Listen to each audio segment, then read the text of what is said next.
All right, I'm going to the MVP, Nikola Jokic, or the two-time MVP, Nikola Jokic. I'm going to go over 25.5 points. This is an interesting spot too. Let's talk about why I didn't go to the side first, really quick. Nuggets as an away favorite are 6-9 ATS. That's 40%. They have the rest advantage against the Warriors in this spot as well, but that doesn't mean anything at the current moment. 2-3-1 against the spread with the rest advantage. Then you flip it over to the Warriors, 7-11 against the spread at home. So we're tracking both squads here in some of these ATS numbers. They're not very positive. That's why I was staying away from the side. The one thing the Warriors have been covering the number is as an underdog. They're 9-4 ATS overall as an underdog. That's home and away. So I was like, I don't really find a spot. I don't see a spot I like here on the side. They played on Christmas Day. And if you watch that game and go back and want to watch it, it's actually a really fun game, back and forth game that Denver started the game early, looked really good. Golden State never really went away.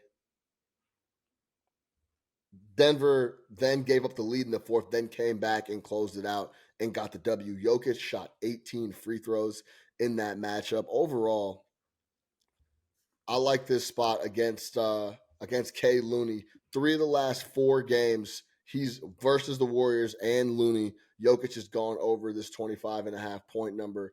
He's been on the glass incredibly as of late. He's been coming up short on the triple double on the assist side, but scoring and rebounding, he hasn't been having an issue. I like this spot for Jokic against the Golden State Warriors, where on the road they're going to depend on Jokic a little more than they typically do in Denver. I like this spot for him to score 26. AC, any thoughts?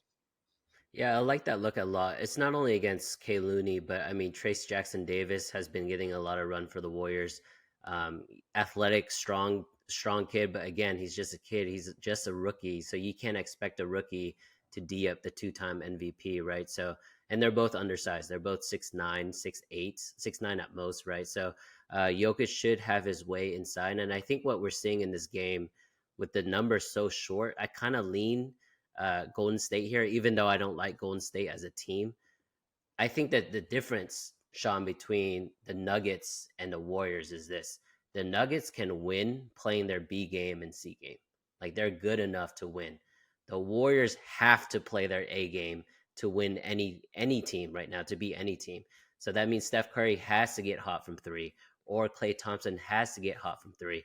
Whereas it just takes 1 or 2 guys that plays well for Denver just because they're such a good team to get the W. But it's a weird number. So I like that you're staying off the side and you're backing the best player in the NBA, the 2-time MVP in Jokic. He's gonna have the motivation spot, right? It's national TV. It's on the road. He knows he has the biggest mismatch out of anybody on his team for this particular game. So I like it a lot. Yeah, and the number felt pretty right coming off the Christmas Day game last week, -3. It felt like a good number, and that's why I wanted to stay away from the side. And I feel like, as you mentioned, it's going to be a competitive game, and the more competitive the game is, the more I like Jokic to impose his will and especially start to focus on where he can get baskets. Jokic, just like a lot of other guys across the league, Brunson is another example. They don't want to score, but recognize very quickly when they're going to have to put up a big number for their team to compete. If this gets tight, I like Jokic to focus on the offensive side and look at that like 30 plus, push that 30 plus point number against the Golden State Warriors in San Francisco.